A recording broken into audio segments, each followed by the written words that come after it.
ही guys welcome. तो आज का हमारा टॉपिक है डिवाइन थ्योरी, मतलब दैवीय सिद्धांत। तो आज हम इसके बारे में जानने वाले हैं, इसकी व्याख्या, इसकी आलोचना, इसके महत्वपूर्ण तत्वों, ठीक है, और इसके सपोर्टर्स जो इसके समर्थक हैं, ठीक है। तो मैं आपको हिंदी और इंग्लिश दोनों में समझाने वाले हैं। तो चलिए एक एक कर स्टार्ट करते हैं। सबसे पहले हम हिंदी में जानेंगे, फिर इसकी इंग्लिश जानेंगे, ठीक है। देखिए, मनुष्य प्रारंभ से ही जिज्ञासु प्राणी है। मतलब मनुष्य में एक जिज्ञासा होती है किसी भी चीज़ को जानने के लिए, ठीक है। अतः उसने यह जानने की कोशिश की कि राज्य की उत्पत्ति कैसे और कब हुई, ठीक है। उसने यह जानने की इच्छा की कि राज्य की उत्पत्ति कैसे हुई। पहले उसने इतिहास का सहारा लिया। तो अगर कोई भी चीज़ हमें जाननी होती है तो वो हमें कहाँ से पता लगती है? इतिहास से पता लगती है, ठीक है। इसलिए उसने सोचा कि इसका वर्णन इतिहास में हो सकता है, तो इसलिए वह इतिहास में इसको सर्च किया। लेकिन इतिहास में राज्य की उत्पत्ति के संबंध में कोई वर्णन नहीं मिलने के कारण उसने कल्पना का सहारा लिया।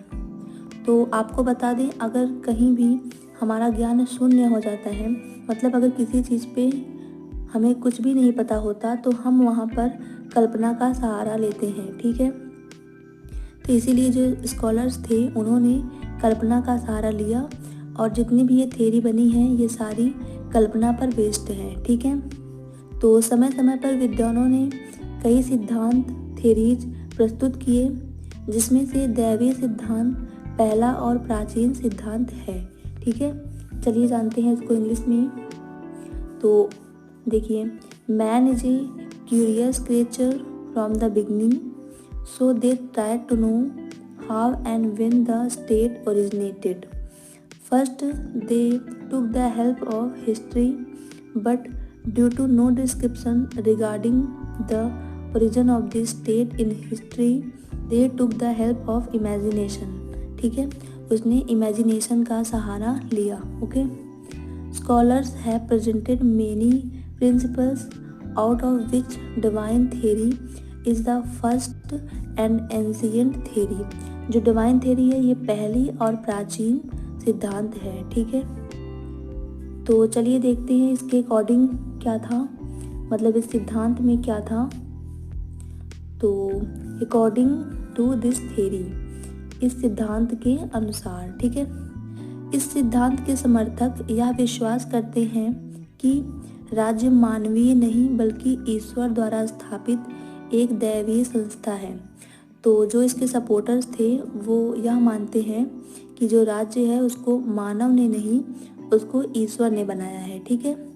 ईश्वर वह कार्य या तो स्वयं करता है या तो इस संबंध में अपने किसी प्रतिनिधि को नियुक्त करता है।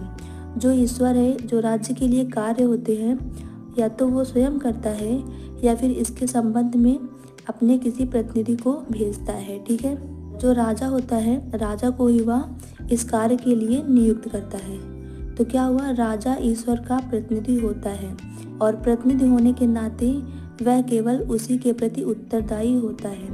जो राजा होता है वो ईश्वर के प्रति उत्तरदायी होता है, प्रजा से उसका कोई भी मतलब नहीं होता, ठीक है। मतलब प्रजा उससे क्वेश्चन नहीं कर सकती, ठीक है। राजा ईश्वर का प्रतिनिधि होता है, और प्रतिनिधि होने के नाते वह केवल उसी के प्रति उत्तरदायी होता है, मतलब ईश्वर के प्रति उत्तरदायी होता है, ठीक है। और राजा की आज्ञा का पालन प्रजा का परम कर्तव्य होता है, ठीक है। मतलब जो भी राजा करेगा उसको प्रजा जो है पालन करेगी, ठीक है। तो चलिए देखते हैं इधर। Supporters of this theory believe that the state is not a human institution but it is a divine institution, ठीक है, established by the God does that work himself, और अथवा he appoint a representative in this regard, या फिर वो एक प्रतिनिधि को अपॉइंट करता है, ठीक है। The king is the representative of God. जो किंग होता है वो ईश्वर का प्रतिनिधि होता है, ठीक है। And as a representative he is responsible only to him, वह सिर्फ गॉड के प्रति रिस्पॉन्सिबल रहता है। It is the duty of the subjects, जो प्रजा होती है उनका यह कर्तव्य होता है, to obey the order of king, ठीक है, राजा की आज्ञा को मानना, ठीक है।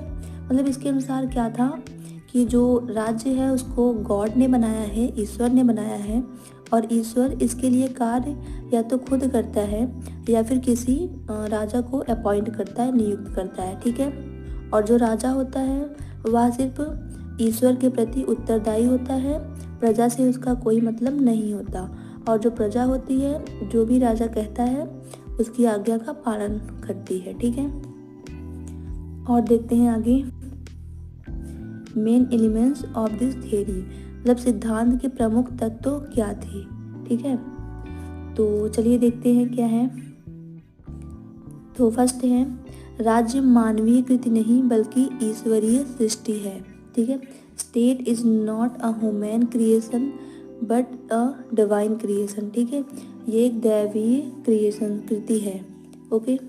एंड सेकंड है, जिस प्रकार ईश्वर कोई गलती नहीं करता उसी प्रकार राजा भी कोई गलती नहीं करता, उसके सभी कार्य प्रजा के हित में होते हैं, ठीक है। Just like God does not make any mistake, similarly the king also does not make any mistake, ठीक है।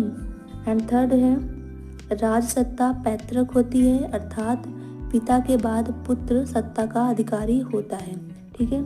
द किंगडम इज पैट्रियर्क, जो राज सत्ता है वो पैतृक होती है, that is the son will be the authority of power after the father, पिता के बाद पुत्र जो है वो सत्ता का अधिकारी होगा, ठीक है। अब आगे नेक्स्ट देखते हैं। एंड फोर्थ है, राजा की आलोचना करना ईश्वर की आलोचना है और यह धर्म विरुद्ध है, ठीक है। Criticising the king is a criticism of God and it against religion, ठीक है। देखिए जेम्स प्रथम क्या बोलते हैं, ईश्वर क्या करता है इस पर विवाद करना नास्तिक व पाखंड है, ठीक है। It is atheistic and hypocritical to dispute what God does, ठीक है। ये जो जेम्स प्रथम है ये इस थ्योरी के सपोर्टर्स हैं, स्ट्रॉन्गली सपोर्टर्स हैं, ठीक है, वो हम आगे डिस्कस करने वाले हैं। एंड 5 है, यदि राजा अत्याचारी है तो यह प्रजा के पापों के कारण ही है और उन्हें दंड देने के लिए है। अगर राजा अत्याचारी बनता है तो ये प्रजा के पापों का ही कारण है, ठीक है, और उन्हें दंड देने के लिए ऐसा वो बनता है। तो if the king is a tyrant then it is only because of the sins of the subjects and to punish them, ठीक है, ये प्रजा के पापों का ही कारण है और उन्हें पनिश देने के लिए, उन्हें सज़ा देने के लिए वो ऐसा बनता है, ठीक है। तो ये तो हो गए कुछ तत्व। अब आगे देखते हैं इसके सपोर्टर्स कौन कौन थे। तो supporters of the divine theory, दैवीय उत्पत्ति के समर्थक, ठीक है। देखिए विभिन्न धर्मों ग्रंथों में दैवीय उत्पत्ति के सिद्धांत का वर्णन किया गया है, ठीक है। This theory has been described in various religious text, ठीक है। जैसे देखिए कैसे, यहूदी धर्म की प्रसिद्ध पुस्तक, कौन, यहूदी धर्म, ठीक है, यहूदी धर्म की प्रसिद्ध पुस्तक ओल्ड टेस्टामेंट, ठीक है। ओल्ड टेस्टामेंट में राजा को ईश्वर का प्रतिनिधि माना गया है, ठीक है। Like in the famous book of Judaism the old testament, ठीक है, in the famous book of Judaism the old testament the king is considered the representative of God, ठीक है, मतलब राजा को ईश्वर का प्रतिनिधि बताया गया है, ठीक है। किस बुक में, द ओल्ड टेस्टामेंट, कहाँ किसकी बुक है, जुडाइज्म की, ठीक है। एंड सिमिलरली मतलब इसी प्रकार महाभारत, मनुस्मृति आदि प्राचीन भारतीय ग्रंथों में यह प्रतिपादन किया गया है कि राजा का निर्माण देवताओं के अंश को लेकर हुआ है और राजा मनुष्य के रूप में एक देवता है, ठीक है। Similarly in the ancient Indian text like Mahabharata, Manusmriti आदि, It has been rendered that the king is created from the part of gods and the king is a deity in human form। मतलब जो राजा है वो मनुष्य के रूप में एक देवता है, ठीक है, डेटी है, ठीक है। तो इस प्रकार से क्या हुआ, महाभारत और मनुस्मृति में भी इसका समर्थन किया गया है। अब आगे देखते हैं इसका समर्थक और कौन है। देखिए, इस सिद्धांत का सबसे प्रबल समर्थन 17वीं सदी में राजा जेम्स प्रथम द्वारा अपनी पुस्तक लॉ ऑफ मोनार्की में किया गया, ठीक है। मतलब जो जेम्स प्रथम थे वो इसके सबसे प्रबल समर्थक हैं, मतलब उन्होंने अपनी बुक लॉ ऑफ मोनार्की में इसका समर्थन किया है, ठीक है, इस थ्योरी का समर्थन किया है। तो this theory was most strongly supported by the king James प्रथम in the book law of monarchy, ठीक है, ये बुक का नाम है law of monarchy in 7th century, ठीक है। उसका प्रसिद्ध वाक्य है, जो बुक थी उसका प्रसिद्ध वाक्य है, राजा लोग पृथ्वी पर ईश्वर की जीवित मूर्ति है, ठीक है। जो राजा लोग हैं वो पृथ्वी पर ईश्वर की जीवित मूर्ति हैं। King are living idols of God on earth, जो राजा हैं वो ईश्वर की जीवित मूर्ति हैं, ठीक है। तो इस प्रकार से ये इसके समर्थक हो गए, ठीक है। तो अब देखते हैं इस पर आलोचना, criticism of this theory, okay. तो चलिए देखते हैं आलोचना। राज्य की उत्पत्ति का दैवीय सिद्धांत एक लंबे समय तक प्रचलित रहा, ठीक है, ये एक बहुत लंबे समय तक प्रचलित रहा, किंतु आज के वैज्ञानिक एवं प्रगतिशील संसार में इसे अस्वीकार कर दिया है, ठीक है। किंतु जो आज का जो हमारा मॉडर्न समाज है उसने इसको अस्वीकार कर दिया है, ठीक है। तो the divine theory of the origin of the state has been prevalent for a long time but has been rejected in the modern scientific and progressive world, ठीक है। इसकी प्रमुख रूप से निम्न आलोचनाएं की जा सकती हैं। It has criticized mainly as follows, ठीक है। देखते हैं किस प्रकार से। तो फर्स्ट है अनैतिहासिक एवं अनैतिक, ठीक है। इतिहास में इस बात का कोई प्रमाण नहीं है कि राज्य ईश्वरीय कृति है, मतलब इतिहास में इसका कोई वर्णन नहीं है कि राज्य को ईश्वर ने बनाया है, और इसलिए राज्य एक मानवीय संस्था है, क्योंकि राज्य के लिए कानूनों का निर्माण व उन्हें लागू करना मनुष्य का ही कार्य है। देखिए, जो राज्य में लॉ बनते हैं, कानून बनते हैं, वो सब मनुष्य द्वारा बनाए जाते हैं। तो इस प्रकार से हम यह कह सकते हैं कि राज्य को मनुष्य ने बनाया है, ईश्वर ने नहीं, ठीक है। तो there are no evidence in history that the state is a creation of God and we know that state is a human creation because it is the job of man to make and enforce laws for the state, ठीक है, okay. तो इस प्रकार से ये first हो गया। अब देखते हैं सेकंड हेडिंग, एंड सेकंड पे है राजा निरंकुश हो जाएगा, ठीक है। The king will be autocratic. राजा को ईश्वर की जीवित प्रतिमा मानने का परिणाम यह होगा कि राजा स्वेच्छाचारी व निरंकुश हो जाएगा, और इतिहास इस बात का साक्षी है कि शासकों ने जनता पर अनेक अत्याचार किए हैं, ठीक है। The result of the treating the king as a living image of God would be that the king would become autocratic, and history is witness to the fact that king have committed many atrocities on the people, ठीक है। मतलब अगर हम राजा को ईश्वर की जीवित प्रतिमा मान लेंगे तो जो राजा है वो स्वेच्छाचारी हो जाएगा, और अगर वो स्वेच्छाचारी हो जाएगा तो वो जनता पर अत्याचार करेगा, ठीक है। इसलिए हम इस थ्योरी को नहीं मान सकते। एंड थर्ड देखते हैं अतार्किक, ठीक है, इलॉजिकल।